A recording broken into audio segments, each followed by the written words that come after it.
Good morning, student. Welcome in 10th English classroom. I am Mrs. Vandana Gamne from Hindi Madhyamik Vidyalaya Nasik, which is run by Krantiveer Vasantrao Narayan Rao Naik Education Society Nasik.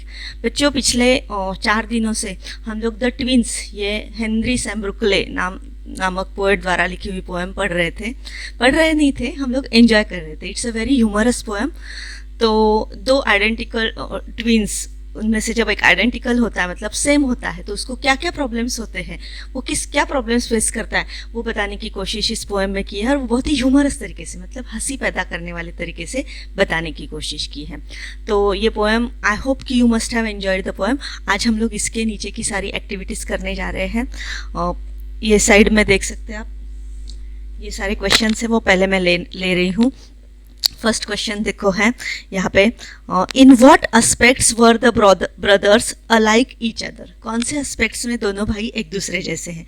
तो first line में ही है, देखो वो, in form and feature, face and limb, I grew so like my brother. मैं किस form और feature और face and लिम, मेरे सारे अवयव और मेरे सारे बॉडी का स्ट्रक्चर जो है वो सेम है. फर्स्ट क्वेश्चन का आंसर मिल गया. सेकंड है, what name did the speaker get. Speaker को कौन सा नाम मिला, उसी के सेकंड स्टांजा की नीचे की 2 लाइन से देखो, my brother John got Christian me and I got Christian him. तो पोएट का नाम किसको मिल गया, ब्रदर जॉन को मिल गया, और ब्रदर जॉन का नाम किसको मिल गया, पोएट को मिल गया. तो जवाब क्या आ गया आपका, the poet got the name John. आया समझ में. नेक्स्ट है, how did the speaker suffer at school. Speaker को सफरिंग जो थी, उसकी तकलीफें थी, वो कहाँ मिलती थी, स्कूल में. तो कैसे मिलती थी, हाउ मतलब कैसे मिलती थी. तो देखो थर्ड स्टांजा की फर्स्ट लाइन है, this fatal likeness even dodged my footsteps when at school. Third line है उसमें से, I was always getting flogged for John turn out a fool. जब भी जॉन टर्न आउट होता था फुल, मतलब जब भी जॉन कोई गलती करता था, I always get the flaws. Poet को हमेशा फ्लॉज मिलते थे. फ्लॉज का मतलब क्या है, उसे कोड़े मिलते थे, बहुत बीटिंग होती थी उसकी. ऐसा में. नेक्स्ट और लास्ट क्वेश्चन है, पेज नंबर 59 पे है, what is impossible in the last 2 lines. ऐसी कुछ बातें, इस पोएम में बहुत सारी बातें हैं जो इम्पॉसिबल बताई है, क्योंकि हाइपरबली का यूज़ किया है, तो हंसी पैदा करने के लिए किया है. तो लास्ट 2 लाइन्स में देखो दिया है, when I died the neighbours came and buried brother John. जब भी मेरी मृत्यु हुई तो नेबर्स आए, मतलब आजू बाजू के लोग आए, and they buried brother John, और उन्होंने ब्रदर जॉन को बरी कर दिया, मतलब दफना दिया. तो ये तो इम्पॉसिबल है ना, कि जीवित व्यक्ति को जाकर दफनाएंगे, इतने भी तो ना समझ तो नहीं हो सकते ना. तो ये एग्जैजरेशन ज़्यादा है, हाइपरबली का यूज ज़्यादा है, वो इम्पॉसिबल लगता है. 4 क्वेश्चन हो गए. अब हम लोग इंग्लिश वर्कशॉप की तरफ चलते हैं. हाँ, यहाँ से जो वर्कशॉप है इसमें दिया है, री right putting the mistakes in the speakers life in their proper order. Proper order में जो स्पीकर की लाइफ में मिस्टेक्स हुई है वो प्रॉपर ऑर्डर में लगानी, उल्टे पुल्टे दिए हैं हम लोग को. मैं अभी डायरेक्ट नंबर बताती हूँ. देखो नंबर 1 जो है वो कौन सा आएगा, डी. डी दिख रहा है, no one in the family could distinguish between the twin babies. 2 babies में से कोई भी डिस्टिंग्विश नहीं करता था. ये नंबर 1 है. नंबर 2 है ई. क्या है, ई.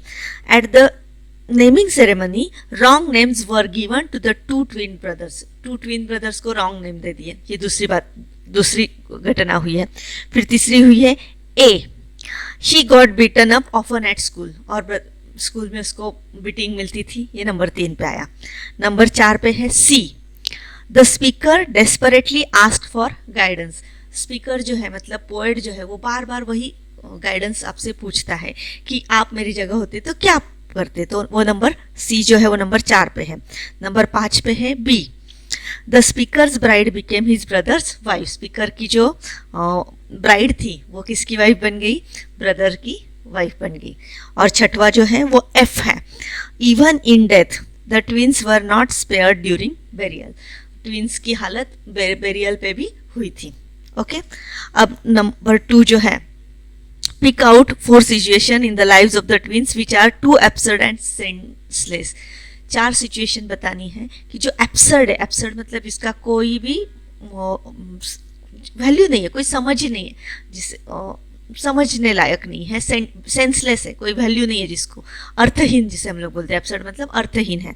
तो ऐसी चार कौन सी बातें हो गई है अर्थहीन। देखो, people begin misleading each for Keith on कीन, कन्फ्यूज होते थे, ये पहली बात है।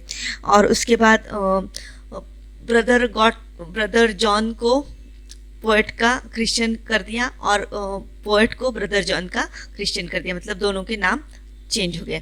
फिर तीसरा, पोएट की इंटेंडेड वाइफ जो थी वो ब्रदर की वाइफ बन गई और ब्रदर की वाइफ पोएट की बन गई। और चौथा क्या था कि जब पोएट डाइड हो गया, मृत्यु हो गई, तो लोग आ गए और उन्होंने किसको दफना दिया, ब्रदर जॉन को दफना दिया। तो ये चारों चीज़ें हैं वो एब्सर्ड है, सेंसलेस है, जिसको कोई मतलब नहीं। अब उसके बाद बी एक्टिविटी लेते हैं हम लोग। थर्ड की रिलेटेड नहीं, इसलिए नहीं ले रही मैं। Write any 2 lines from the poem that you find most humorous. कौन सी भी 2 लाइन्स बताओ कि जो आपको बहुत ज़्यादा कैसी लग रही थी, ह्यूमरस लग रही थी। ह्यूमरस मतलब हंसी, ह्यूमरस का मतलब क्या, हंसी पैदा करने वाली।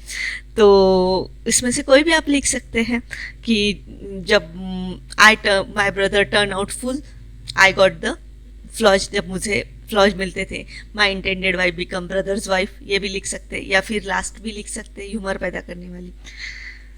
अब लास्ट पेज नंबर 60 पे है, देखो, pick out the lines that contains alliteration and hyperbole. मैं पन नहीं बता रही, अलिट्रेशन की लाइन आप देखो, सेम लेटर्स जो है वो रिपीट होते हैं, तो हम लोग क्या कहते हैं, अलिट्रेशन। तो पहली लाइन का अलिट्रेशन देखो, इन form and features, face and lymph, कौन सा साउंड रिपीट हुआ है, एफ साउंड रिपीट हुआ है, इसलिए वो कौन सी फिगर ऑफ स्पीच है, अलिट्रेशन। अलिट्रेशन में क्या होता है, sound is repeated for pleasing effect, pleasing मतलब आनंद पैदा करने के लिए होता है। फिर उसके बाद और एक है इसमें पेज स्टैंजा नंबर 2 में देखो, as we were being washed by nurse we got completely mixed, W sound repeat हुआ है, as we were being washed, W W W आया ना, as we were being washed, ये जो साउंड ये क्या है, तो डब्ल्यू साउंड रिपीट हो रहा है, इसलिए ये भी क्या है, अलिट्रेशन है।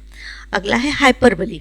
हाइपरबली का मतलब क्या है, बढ़ा चढ़ा के। तो हर चीज़ ही बढ़ा चढ़ा के बताइए, तो आप कौन सी भी 2 लाइन लिख सकते हैं, जैसे when I died neighbors came and buried brother John, my intended wife become brother's wife।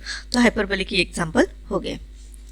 और लास्ट है, pick out from the poem sets of words that generally go together. Set of words बताने हैं, तो इन्होंने एक दिया है किथ एंड कीन, जैसे 2 शब्द एक साथ आते हैं ना, तो वैसे ऐसे और कौन से शब्द है कि जो एक साथ साथ चलते हैं, फॉर्म एंड फीचर, ऐसा समझ में। उसके बाद फेस एंड लिम्ब, एक साथ चलने वाले शब्द है ना, तो वो 2 और एक्स्ट्रा एग्जाम्पल हो गए। अभी नेक्स्ट एक्टिविटी आपको समरी खुद ब खुद लिखनी है इस पोएम की, और लास्ट अप्रिसिएशन जो है वो हम लोग नेक्स्ट वीडियो में लेते हैं। तब तक तैयारी रखो, अप्रिसिएशन कैसे करना है आप खुद कोशिश करो, उसके बाद मैं समझाती हूँ अगले वीडियो में आपको अप्रिसिएशन, इसकी भी पूरी तैयारी रखो क्योंकि इस पर भी हम लोग टेस्ट लेने वाले। ओके, तो फिर तब तक नेक्स्ट वीडियो तक हम लोग नेक्स्ट वीडियो में हम लोग मिलेंगे, तब तक थैंक यू।